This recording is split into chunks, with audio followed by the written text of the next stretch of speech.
O senhor vai no vovô? Eu vou lá em cima. Microfone? É. Então tá bom. Pessoal, preciso apresentar aqui, receba com salva de palmas aqui o professor Renato Freitas.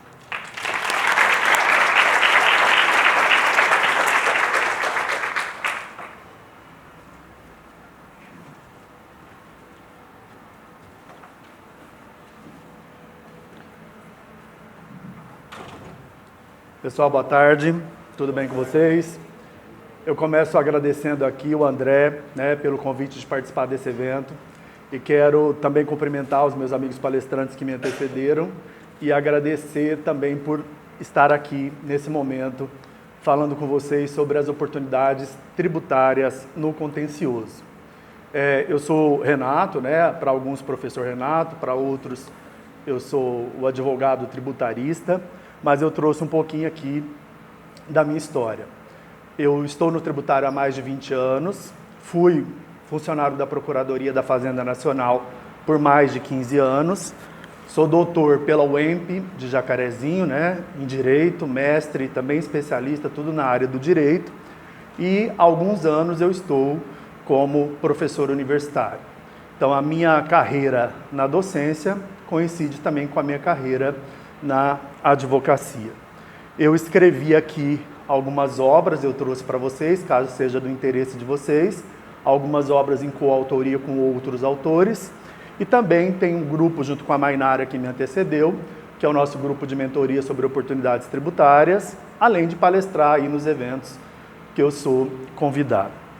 Eu gostaria de primeiro, eu gosto da coisa bem alinhada na cabeça de vocês, do campo de atuação dos contadores e advogados.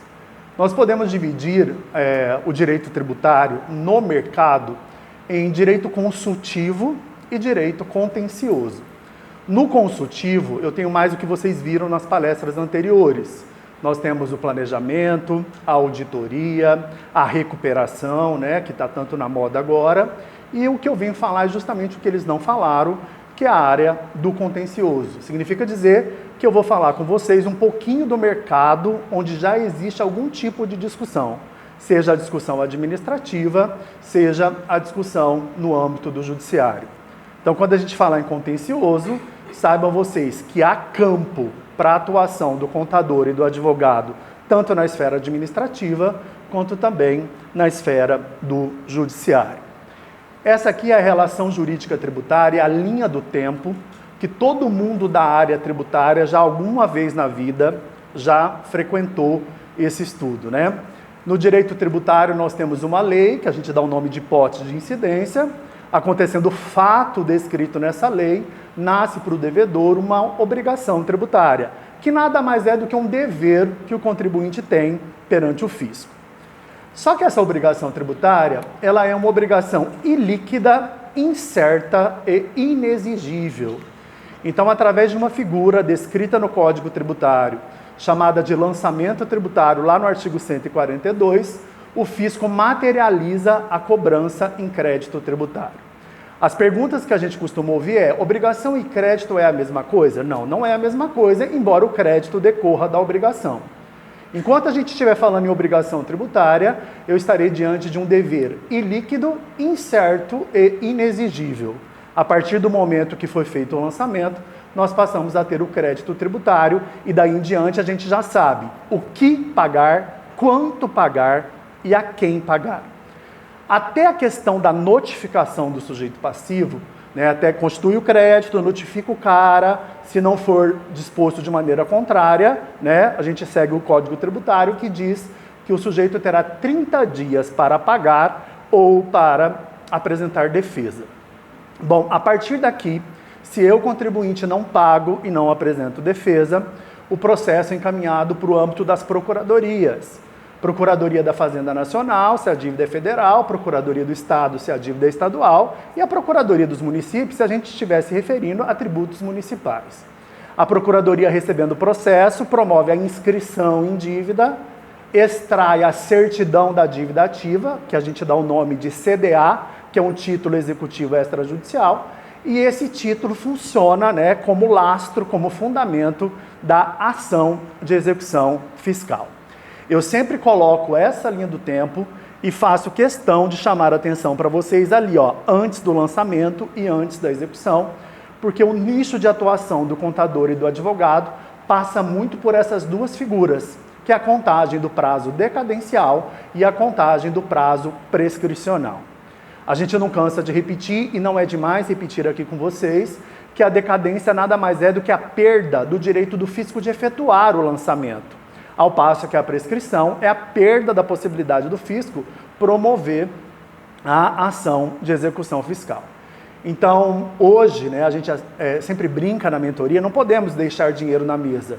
E para não deixar dinheiro na mesa, você precisa atender adequadamente o empresário, atender adequadamente o cliente. Então, o instituto como decadência e prescrição, ele não pode ser confundido por vocês e nem por mim. Eu preciso ter claro na minha cabeça que a decadência ainda está na esfera administrativa, que é a perda do direito do fisco de promover o lançamento, ao passo que a prescrição, o processo já estaria no âmbito da Procuradoria da Fazenda, já para promover a ação de execução fiscal. Na sequência, eu trago agora um outro slide de uma forma mais resumida, que é para vocês entenderem aquilo que eu vim falar hoje aqui, que são as oportunidades tributárias no contencioso, e eu separei. Até o crédito tributário, nós temos a fase de cobrança administrativa. E depois da notificação, nós estamos na fase de cobrança judicial. Bom, relembrando o que eu falei com vocês no começo, nós dividimos o tributário, falando de mercado, em consultivo e contencioso. Consultivo, auditoria, planejamento, recuperação e assim vai. Agora, se o assunto é litígio, discussão, nós estamos nos referindo à possibilidade de apresentar defesas, ora no âmbito administrativo, o nome que a gente dá é contencioso administrativo, ora no âmbito do judiciário, e o nome que a gente daria é contencioso judicial. Então nós, advogados, assim como vocês, contadores, e todos os demais aqui que são interessados na temática, precisam entender que nós podemos oferecer ao cliente a defesa no âmbito administrativo e a defesa no âmbito judicial, contencioso administrativo e contencioso judicial. Para que você entenda o que oferecer, você precisa saber em que fase está a cobrança, em que pé você está recebendo o contribuinte. Olha, acabou de receber a auto-infração, olha, ele acabou de ser notificado, olha, ele acabou de sofrer a citação e execução fiscal. Porque aí você consegue apresentar para ele propostas de defesa no âmbito administrativo, como propostas de defesa no âmbito do judiciário. Eu começo aqui trazendo aquilo que é assunto rotineiro para vocês, né? Que é a questão da apresentação da impugnação administrativa. O contribuinte foi notificado para, em 30 dias, pagar ou apresentar defesa. E caso ele te procure nesse momento, você, né, estará habilitado a auxiliá-lo na apresentação da impugnação administrativa. Mas peraí, eu achava que só advogado poderia apresentar a impugnação. Ledo engano, nem advogado e nem contador precisa, né? A impugnação administrativa pode ser apresentada pelo próprio contribuinte. Mas como na maioria das vezes ele nos procura, tanto os contadores quanto os advogados, terão que ter habilidades, né, para fornecer aquilo que o contribuinte mereça. Adequadamente, a primeira tese, a primeira oportunidade de defesa que você ofertaria é a impugnação administrativa, descrito lá no artigo 15 do Decreto 70.235 de 72, que é o decreto que define as regras do processo administrativo fiscal. É claro que eu vim aqui para falar com vocês e estou usando o decreto federal, né? Se a gente for falar de processo no âmbito administrativo do Estado de São Paulo ou no âmbito administrativo de cada município, a gente precisa ver o regramento de cada ente da federação. O 15 aqui é do decreto federal. Então eu trouxe aqui como é que deve ser apresentada a impugnação e qual que é o prazo. A impugnação administrativa, ela tem como paralelo lá no processo judicial a contestação do sujeito. O sujeito, ele apresenta uma contestação quando ele não concorda. E a impugnação não é diferente. Olha como começa o artigo 15. A impugnação formalizada por escrito e instruída com os documentos a que se fundamentar, será apresentada ao órgão fiscalizador, né, a Receita, no prazo de 30 dias. Então não existe essa possibilidade da gente apresentar a impugnação oral. A impugnação precisa ser de forma escrita. e precisa também ser dentro de um prazo de 30 dias. Eu até coloco aqui para vocês um exemplo de como é contado esse prazo. Mas por que você está me falando de contagem de prazo quando o assunto é impugnação? Porque isso eu já sei. Não, a coisa não é tão simples assim. De 2015 para cá, nós tivemos uma alteração na lei processual brasileira, que é o Código de Processo Civil Brasileiro, e lá ele traz a contagem apenas em dias úteis. E aí isso faz um rolo na nossa cabeça. Usamos os dias úteis do Código de Processo Civil ou usamos aquilo que o decreto define? Bom, em se tratando de defesa administrativa, esse é o prazo. 30 dias, né, contados da data, ninguém está falando em dia útil, em que foi feita a intimação. Então, notificou o cara, intimou o cara, você tem 30 dias. Ninguém está falando em dias úteis, portanto, não se aplica aqui em regra a regra que a gente estabelece lá no Código de Processo Civil. Uma outra pergunta também que a galera gosta de fazer é assim, mas eu nunca fiz uma impugnação. Como é que faz isso? Tem uma regrinha, está lá no artigo 16 do decreto. Gente, mas é assim, quando você não concorda, o documento para você manifestar o inconformismo no âmbito administrativo é a impugnação. Então, ainda que você seja aquela pessoa, né, despregada de qualquer formalismo excessivo, você sabe que, se você colocar um documento com o nome impugnação, ali você vai precisar combater todos os argumentos, né, que você acha necessários e úteis para a defesa do contribuinte. Bom, para quem aqui já entende aquilo que é impugnação no âmbito administrativo ou uma petição no âmbito do judiciário, as regras são as mesmas, né? Nós endereçamos para quem está cobrando, ilustríssimo senhor delegado da Receita Federal em São José do Rio Preto.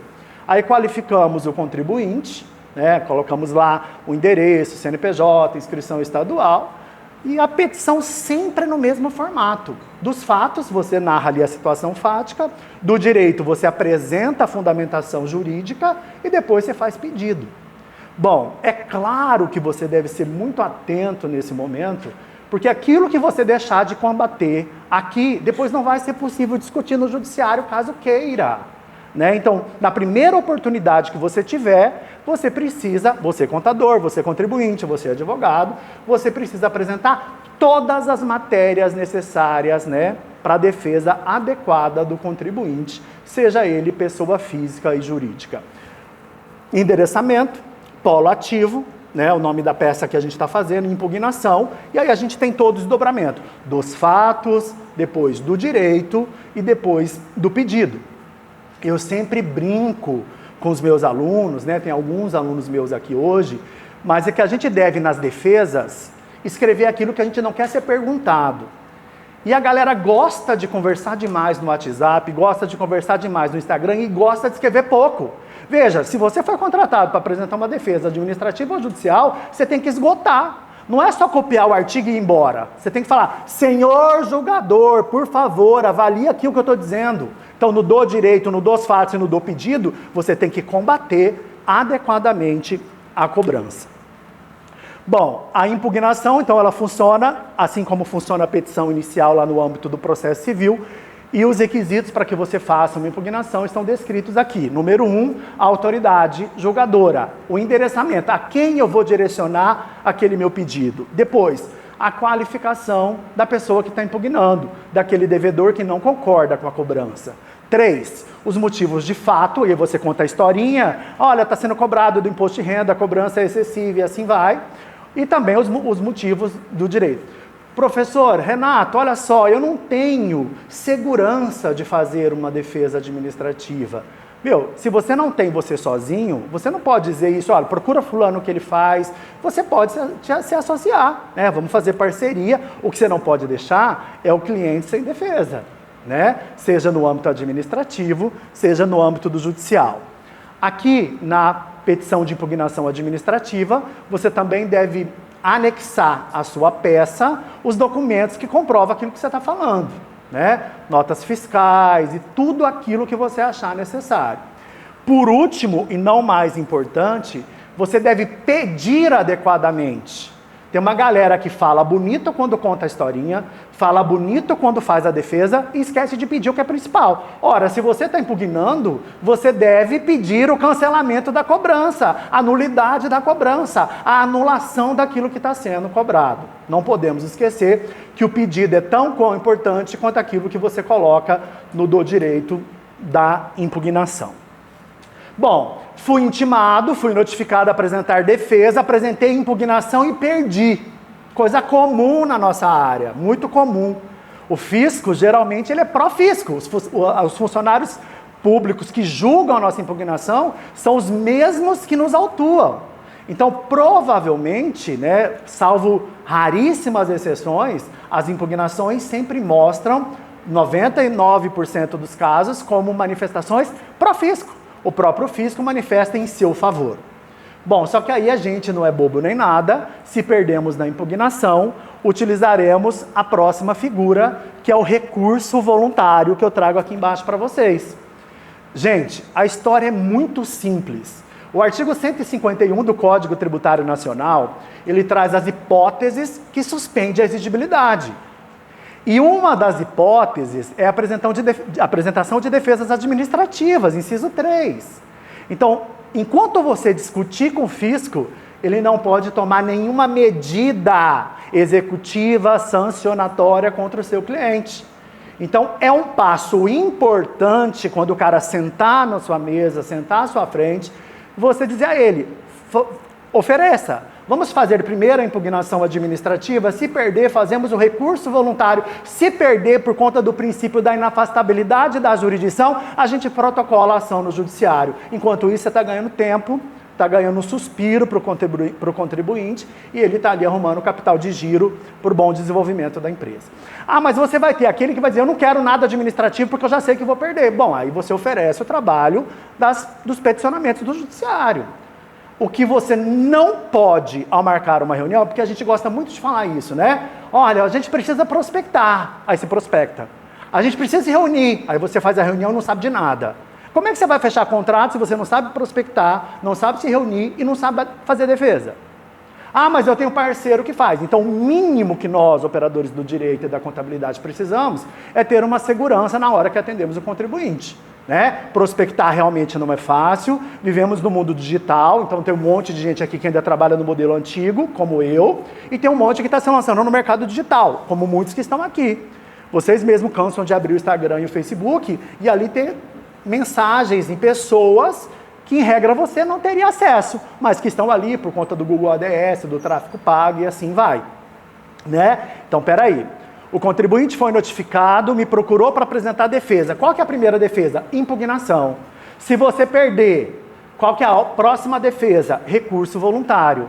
E se o fisco der uma decisão contra ele? Aí o fisco recorre de ofício. Por isso que lá em cima eu coloco recurso de ofício e aqui embaixo recurso voluntário.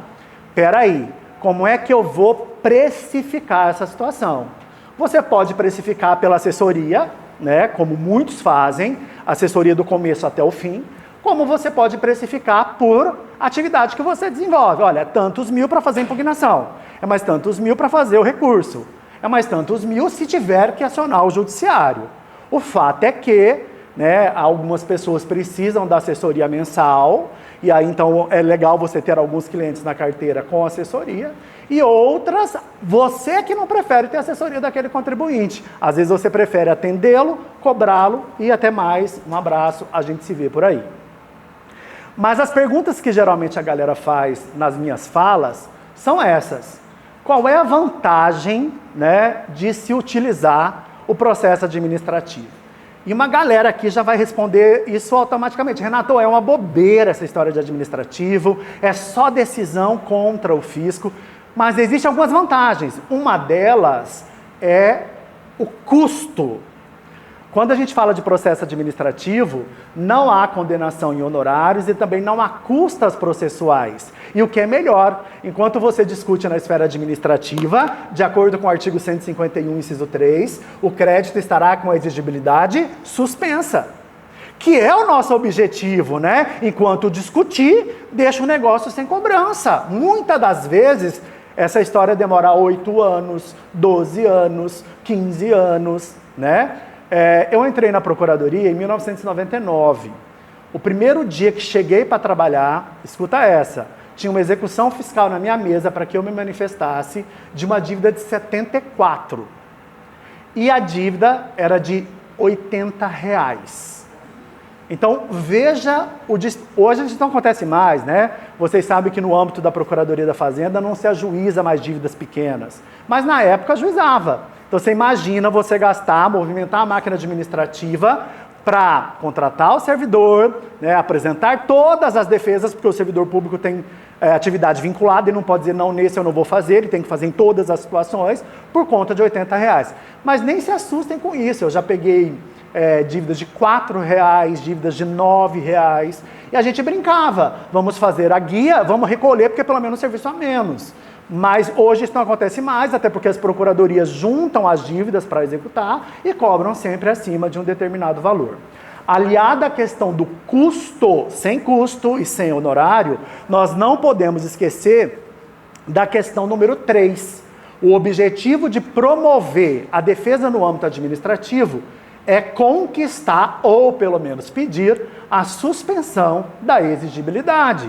Enquanto está em fase de julgamento, tanto na esfera administrativa, de impugnação, quanto de recurso, não é possível negativar no CADIM, fazer, obstaculizar o fornecimento de certidão, inviabilizar ou viabilizar a questão do protesto judicial. Então, enquanto você analisa adequadamente, né, a situação da gestão do passivo da sua empresa, naquela determinada situação, primeiro você faz a impugnação, depois você apresenta o recurso voluntário. Bom, e aí muita gente já entrega o bastão. Eu aqui no meu escritório de contabilidade, eu só vou até aqui. Eu só aprendi a fazer impugnação, recurso voluntário e agora eu não faço mais nada. Lê do engano. Lê do engano. Quem é que disse que escritório de contabilidade não pode ter parceiro advogado? Eu sei muito bem o que vocês estão pensando. Essa galera, esse advogado é tudo chato, tudo sangue azul, ninguém quer se misturar com a gente.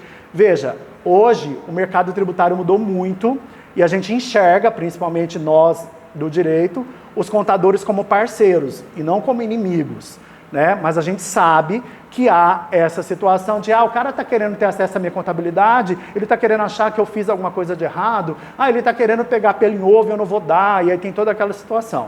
Precisamos romper essa barreira e precisamos, né, sintonizar no mundo do tributário, do qual hoje eu parabenizo muito o André por estar no interior paulista, conseguindo fazer um evento de lastro. Hoje é o 4º dia do evento, ainda temos mais por aí, e que a gente consiga discutir aqui no nosso interior aquilo que talvez a gente não conseguisse discutir há muito pouco tempo atrás. Nós não podemos esquecer uma pergunta crucial que os contribuintes fazem para a gente. Tá bom, perdi em todas as esferas administrativas, e aí, eu tô ferrado? A resposta é não. Né? Aí você parte para o judiciário, e no judiciário você finalizou a contencioso administrativa e começa o contencioso judicial. Porque existe um princípio no processo civil, que é o princípio da inafastabilidade da jurisdição. Nenhuma lesão ou ameaça de direito pode ser excluída da apreciação do Poder Judiciário. Então não há nada que nos impeça de discutir tudo no âmbito administrativo e depois conseguir uma liminar e mandado de segurança, uma tutela de urgência em outras ações cabíveis em matéria de judiciário. Tá bom? Bom, falando de PAF, você vai me dizer, mas também tem muita desvantagem. Temos desvantagens, como a necessidade do arrolamento, como a negativação do cara do CADIM, se a apresentação não for adequada. Mas hoje, o nosso objetivo era só mostrar as oportunidades do contencioso. Se a gente for falar de vantagem e desvantagem do PAF, a gente vai ficar aqui ainda mais uns 2, 3 dias. Então eu quero que vocês enxerguem, né? Podem inclusive fotografar aí mentalmente essa questão que a gente gosta de trabalhar, até ali no crédito tributário, onde está escrito cobrança administrativa, você oferece defesas administrativas. O cliente não precisa de você e não precisa do advogado, ele pode fazer sozinho. Mas a gente já sabe que por conta da relação que os contadores e os advogados possuem com os contribuintes, eles procuram o contador e o advogado para a apresentação da impugnação e posteriormente para a apresentação do recurso. Se você ainda não tem a segurança de fazer essa peça, precisamos te dar a segurança para que você faça. O que você não pode deixar é mandar o seu cliente para outro lugar e perder esse cliente. Parcerias, né, trabalhos em coautoria, a quatro mãos, é o que o mercado agora nos exige. Bom, feita essa análise geral sobre o processo administrativo, né, sobre essas oportunidades de defesa no administrativo, eu trago um pouquinho agora para vocês a parte da questão do processo judicial. E aí, às vezes, não é tão fácil explicar para o contribuinte quais são as possibilidades do judiciário, né?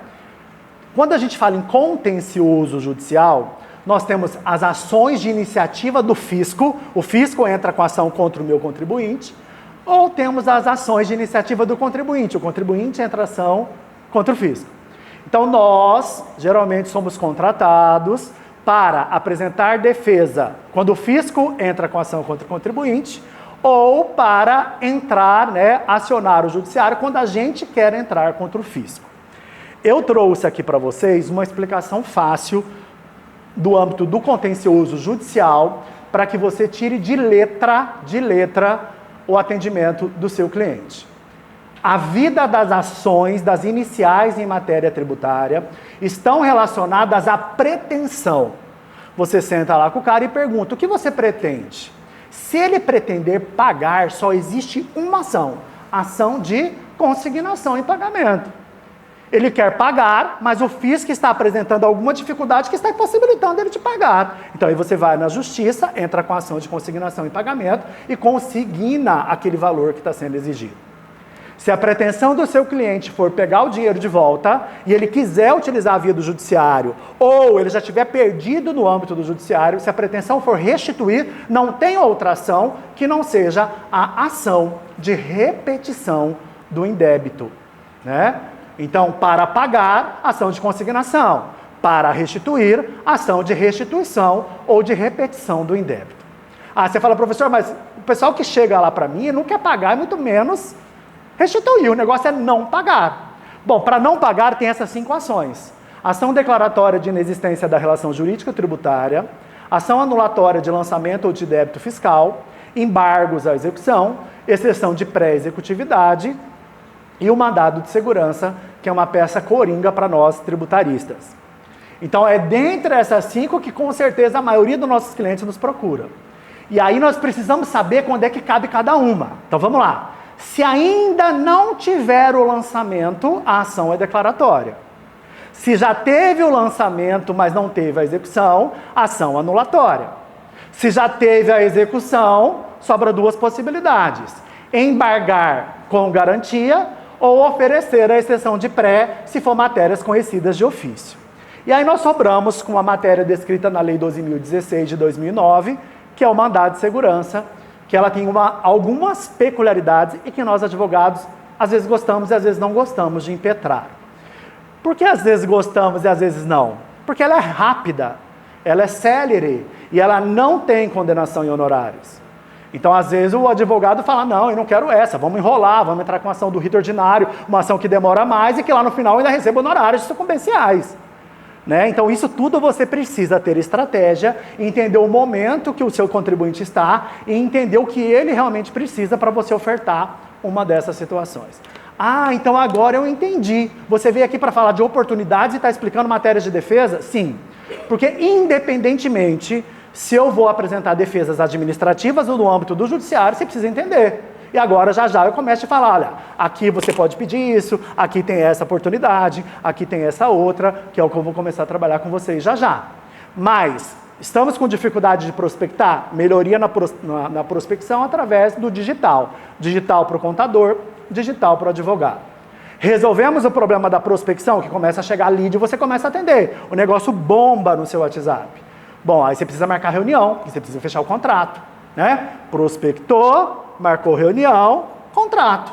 Honorários para apresentar defesa administrativa, como que é o nome disso? Contencioso administrativo. Ou apresentar defesa no judiciário, como que é o nome disso? Contencioso judicial. Né?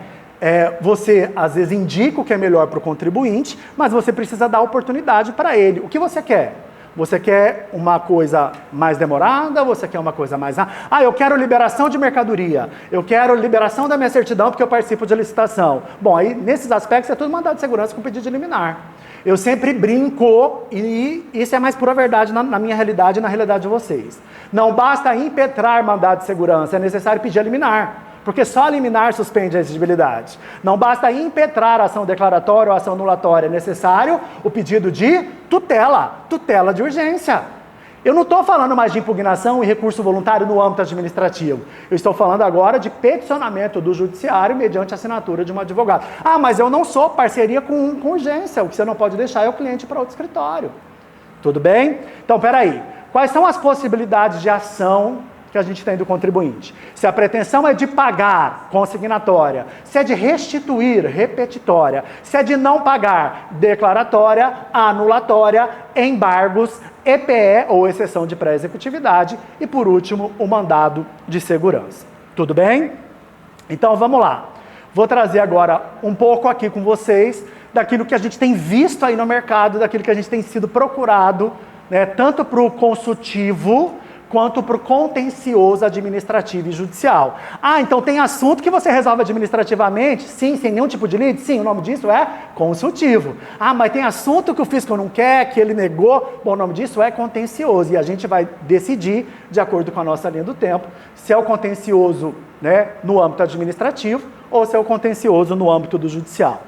A primeira oportunidade que eu trouxe, e vocês já estão escutando bastante falar sobre isso, é a questão da tributação no agro. Ah, mas eu não sei nada, precisa saber. Né? O seu escritório precisa ofertar tributação no agro. E tem uma situação que causa, né, ganha para nós, mas que é a bendita da questão do salário educação pago pelo produtor pessoa física. Mas peraí, produtor pessoa física está sendo compelido a pagar salário educação? Sim, está sendo. Ele paga salário educação de 2,5%? Paga. Ele deve pagar? Aí é um outro problema que a gente pode discutir, tanto administrativamente quanto no âmbito judicial. E eu trouxe para vocês aqui um tema repetitivo do STJ de número 362. Veja, está bem claro. Questão referente à sujeição passiva do salário educação. A qual que é a pergunta? Se o polo da referida relação é integrado por empresa em sentido lato ou em sentido restrito. Então o STJ ele teve que se manifestar. Pessoa física tem que pagar salário educação ou só empresa? E aí, o que tem acontecido? Pessoa física tem pago. E qual que é o nosso trabalho? Afastar essa cobrança no âmbito judicial ou no âmbito administrativo. Então aqui eu trago um pedacinho da nossa peça que a gente discute essa questão do afastamento dos 2,5%. Olha lá, as contribuições destinadas ao financiamento da Seguridade Social a cargo dos empregadores e aquelas descontadas dos seus empregados. Esse é o assunto. E aí o final é ali, ó, a legislação atinente à contribuição ao salário e educação restringiu a sujeição passiva às empresas. Então, o que já ficou decidido é que as empresas pagarão o salário e educação. Significa dizer que uma oportunidade de negócio para a gente trabalhar é oferecer a não tributação para a pessoa física. É tentar desonerar o produtor rural, pessoa física, de 2,5% no que tange ao salário e educação. Ah, mas eu vou pedir administrativamente, eu vou perder. Vai perder. E aí, então, você tem que usar ou mandado de segurança com pedido de liminar ou uma ação declaratória com pedido de tutela para afastar a cobrança. Essa é uma oportunidade de trabalho que dá para você oferecer na esfera administrativa, como também dá para você oferecer no âmbito do judiciário. A outra situação que aparece muito aqui na nossa região é a questão da isenção do imposto de renda da pessoa física para o aposentado portador de moléstia grave. Né? A gente tem uma galera que tem laudo com moléstia e que paga imposto de renda normalmente. Olha de quando que é a lei, gente. A lei é de 1988. E a lei, no artigo 6º, inciso 14, relaciona as doenças que trazem isenção para os aposentados. Agora, recentemente, a gente tem um barril de ação para entrar, porque os tribunais têm aumentado esse rol de doenças. Tem colocado aí a depressão, a Covid, o TDAH. Não está escrito nada disso que eu estou falando aí.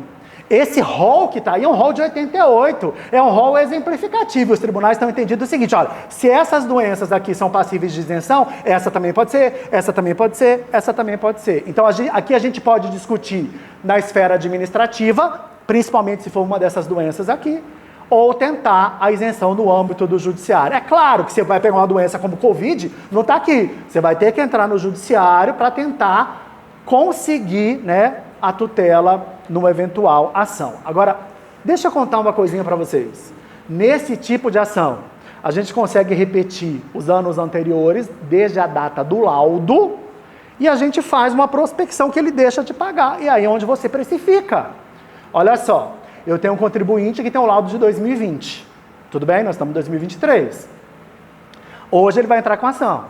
Então a gente vai repetir desde a data do laudo do INSS e vamos prospectar quanto que ele economizaria nos próximos 5 anos para a gente estimar o valor dos honorários. É necessário fazer o pedido administrativo para depois fazer o pedido judicial? Eu instalo o contencioso administrativo para depois instalar o contencioso judicial? A resposta é não. Você faz opção de acordo com aquilo que você fechar com o cliente. Quero fazer administrativo, vai no site da Receita, pede isenção e anexa os documentos. Quero fazer judicial, se eu não sou advogado, faço parceria com o contador advogado. Gente, é simples, aqui todo mundo tem uma carteira de 200 clientes. É só você olhar lá quais são os aposentados que têm moléstia. Da lista tem ali 10, 15, 20 ações para você trabalhar. É um nicho de mercado que, se você for sair na internet, tem uma galera hoje pleiteando isenção na esfera administrativa e ganhando honorários sem advogado. E tem uma outra situação que você pode protocolar, né, a inicial e depois conseguir a isenção no âmbito do judiciário. Essa perguntas e respostas aqui é lá do site da Receita, que a gente conhece como perguntão, né? Tá bem descrito lá. São tributáveis os rendimentos recebidos por pessoa física com doença grave? Olha a resposta. São isentos apenas os rendimentos recebidos por pessoa física residente no Brasil com doença grave relativos aos pagamentos de aposentadoria, reforma ou pensão. E o que a gente é procurado por gente que está na ativa e tem doença, você não tem ideia. O cara quer restituir ou parar de pagar estando na ativa. Ele não está aposentado, não está reformado e não é pensionista. Bom, gente, nessa situação a briga é muito maior. Aqui eu estou te dizendo situação de isenção na lei, uma situação que vai te dar direito. Outra coisa, a gente vive aqui, por exemplo, numa região com bastante apoio da saúde, né? Rio Preto é uma cidade de referência na saúde, e quando eu trabalhei também na Receita, a gente tinha alguns problemas de meninas ou de senhoras com câncer de mama. Ah, mas eu já me curei, eu tirei a mama, eu já não tenho mais CA. Isso não importa para fins dessa ação. Se você tiver um laudo que teve CA, que tem uma doença laudada, você pode pleitear a isenção. E a gente já concedeu 1 milhão de isenções aqui na região, em especial o pessoal que vai a Barretos e que depois acha que foi curado ou que está naquele momento curado, mas se ele vem com um laudo, a gente consegue repetir o passado desde o laudo e fazer uma prospecção daquilo que se pagaria para frente. Não é problema, porque a própria Receita já está dizendo. Também é isenta a pensão judicial, inclusive alimentos provisionais, recebida por beneficiário com doença grave. Só não esqueçam, depois de dar uma olhadinha, em quais são as doenças que estão relacionadas ali, né? AIDS, câncer, esclerose, alienação mental, moléstia profissional. O problema é que algumas doenças são generalizantes. O que é moléstia profissional? Ontem mesmo nós conseguimos uma liminar no caso de burnout, ou burnout, como alguns preferem, que é o cansaço excessivo no trabalho. Em se cansando de forma excessiva, e você tem esse diagnóstico hoje, você já tem até CID, você consegue encaixar ali como moléstia profissional. Uma outra situação recente que eu trouxe para vocês, ela está exposta lá na ADI, número 5422, que é a questão da não incidência do imposto sobre pensão alimentícia.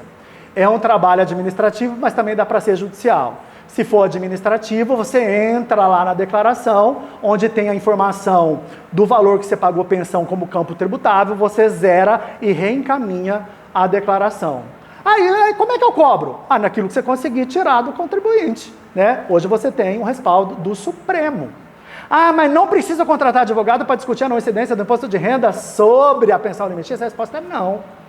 Você pode contratar caso queira, mas vocês contadores, é vocês que fazem as declarações, é só você entrar lá, fazer uma retificadora, no campo da tributação onde você colocou os rendimentos tributáveis, você coloca 00 e retransmite. Né? Eu acho que isso não é segredo para ninguém. O que você precisa se pautar é, pega a sua carteira, verifica quais são os clientes que tiveram pensão alimentícia tributada, usa a ADI número 5422, e aí ele vai ser notificado. Bom, a gente não tem visto nenhuma notificação nesse sentido, né? Tá, o pessoal está retificando bonitinho, está pegando o dinheiro de volta daquilo que foi já pago e está deixando de pagar para o futuro. E a Receita não se conforma com isso. Olha lá, Receita esclarece a não incidência do imposto de renda sobre pensão alimentícia. Após decisão do Supremo, valores descontados de direito de família, como pensão alimentícia, não são mais tributados, devendo, portanto, ser declarados como valores não tributáveis do imposto de renda. Eu sempre brinco, a gente quando fala em oportunidades tributárias, às vezes vocês até estão interpretando mal, estão dizendo, nossa, o cara é dinheirista, ele só quer saber de oportunidade que dá dinheiro. Claro que não. Eu quero saber de você não passar vergonha, né? De você sentar com o seu contribuinte e você saber daquilo que tem acontecido. Geralmente eu brinco, entra lá no site do STJ, tem lá teses em matéria tributária, tem 20 cadernos lá. Comece a estudar as teses. Ah, mas eu que estou inventando aquelas teses? Não, as teses estão lá no âmbito do STJ, que não necessariamente são as mesmas do Supremo, mas que podem, né, ajudar vocês aí para atender os contribuintes. Eu trouxe também esse tema 1113, estão me cobrando aí que eu já estou demorando demais, mas eu ainda tenho um monte de coisa para falar, mas eu vou conseguir ser rápido, podem ficar tranquilos, vamos lá, 1, 2, 3, som, testando, vamos. E olha só, uma questão é o valor do ITBI. Gente, marquem aí, tema 1113, esse tema, vamos, sem dormir. Esse tema, ele trouxe 3 teses do ITBI, 3. Aquela que mais chama a nossa atenção é que o valor que a gente paga de ITBI deve ser, né, a base de cálculo é o valor transmitido em condições normais de mercado e não em condições arbitradas. Nós temos municípios aqui da região que estão arbitrando valores loucos e a gente pagando ITBI com valores loucos. Então você vai fazer uma arte para colocar lá no seu Instagram dizendo, se você pagou ITBI nos últimos 5 anos, saiba que você pode discutir. E usa o tema 1113 para discutir o ITBI pago nos últimos 5. São 3 teses. Aqui, olha a última.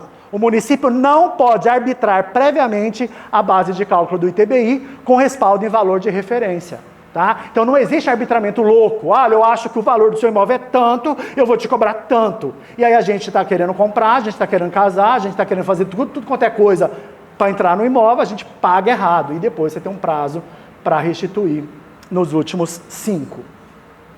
Esse assunto é o assunto do momento, PERSE. O PERSE veio agora no período da pandemia, né? E ele traz ótimas oportunidades para hotéis e restaurantes. Mas eu quero chamar a atenção de vocês. Para você usar a alíquota 0 prevista pelo PERSE, oportunidade de trabalho para restaurante, hotel, bar, você precisa preencher esses 3 requisitos. Cadastro prévio na Cadastrur, empresas previamente existentes na época que foi editada a lei, que foi 2021, e não pode ser empresas que estão no Simples Nacional. Você já cansou de ouvir falar sobre PERSE? O que você não se atualizou é que agora, em 2023, a lei do PERSE foi retificada. E nós tivemos a diminuição de 88 quinais beneficiadores, né, para 38. Tiraram 50 oportunidades de trabalho, 50 oportunidades de alíquota 0. Então, o que é no mínimo que você deve saber? Conhecer aquilo que foi mudado agora em maio e quais são as 38 existentes que ainda funcionam como oportunidade para você usar a alíquota 0. Caso contrário, você vai oferecer uma coisa que foi consertada em maio, tá bom? Até maio, 88 atividades poderiam usar o PERSE. De maio para cá, apenas 38, uma redução de 50. Bom, isso aqui é para oferecer para quem? Peguem lá os quinais dos 38 e verifica. Pousada, hotel, restaurante, bar e assim você vai. Setores de eventos. Apareceu ali as 38, são 38 oportunidades de alíquota 0. Mas é qualquer situação? A resposta é não. É necessário o preenchimento cumulativo desses 3 requisitos. Quais são os 3 requisitos? Cadastro no cadastro, empresas previamente existentes e não pode estar no Simples. É fácil também, né, gente? Pega lá sua carteira de cliente, quem quer bar, quem quer restaurante, quem não está no Simples, e aí vai, teve cadastro. E aí você tem o que oferecer, que é a alíquota zero do PERS.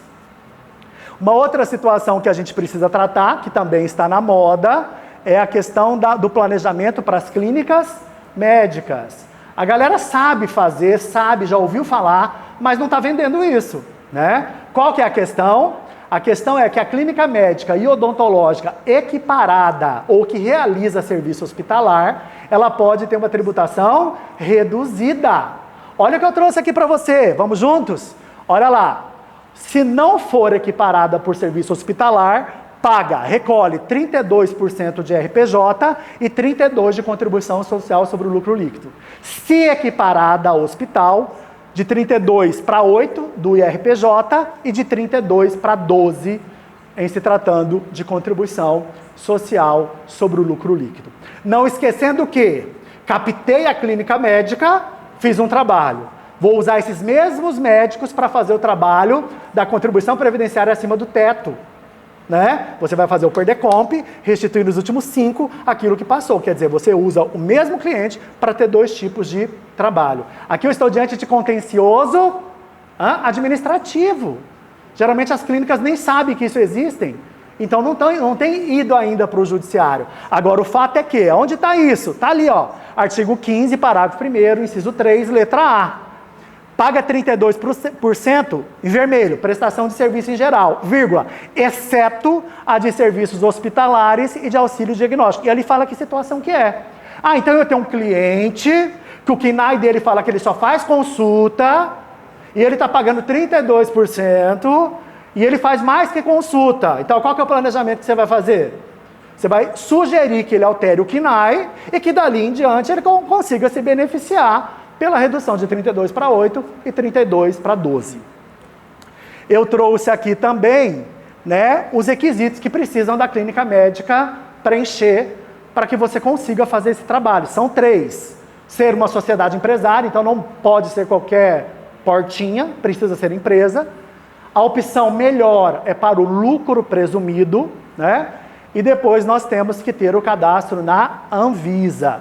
Eu até coloco aqui para vocês o tema 217 do STJ e é o tema 313 no âmbito do Supremo. Bom, antes que o pessoal me mata, eu também trouxe aqui para vocês algumas 30 teses de trabalho, tanto na esfera administrativa, né, contencioso administrativo, quanto na esfera do judiciário. Aqui tem assuntos para o consultivo, ou seja, vocês resolvem sem discussão ou com discussão. E aí nós temos o contencioso administrativo e o contencioso do judicial. Então, para quem quer printar, eu trouxe essas 7 primeiras, depois trouxe mais 7 aqui no segundo slide. Pronto? No terceiro, mais algumas, né, dentre as quais a Mainara e o palestrante inicial também já abordaram. E no final, né, que tem algumas aqui que eu falei, clínica médica, RCT, salário e educação para produtor rural. A gente já sabe que, em se tratando de pessoa jurídica, o honorário da sua mesa é a tese, né, do século, né, a questão do ICMS sobre a base de cálculo e todas as teses adjacentes. Só que o que vocês devem estar me perguntando é o que eu me pergunto todos os anos, quando eu vou estabelecer aquilo que eu quero trabalhar. Tá, eu quero ir de cara para o digital. Como é que eu faço? Eu trouxe aqui para vocês umas dicas. Primeiro, você deve delimitar o seu nicho de atuação. Eu sei que não é fácil. Eu sei que para mim não é fácil, nem para vocês como contadores não são fáceis. Mas você deve decidir se você quer trabalhar por tributo ou por tese, se você quer trabalhar por área de atuação, ou se você quer trabalhar por tipo de cliente. Vamos falar de tipo de cliente? Eu só atendo Simples Nacional, eu só atendo lucro real, só trabalho com grande, eu não quero coisas pequenas. Ou eu só trabalho com execução fiscal, eu só faço imposto de renda. Eu digo assim, gente, olha, você não é obrigado a saber de tudo, mas aquilo que você se predispõe a conquistar o nicho de mercado, você tem que ser o diferenciado. Se você quer chegar aonde a maioria não chega, faça o que a maioria não faz, tá bom? Deixo aqui, me despeço, muito obrigado. Esses são os meus contatos para quem se interessar. Um abraço para vocês e muito obrigado.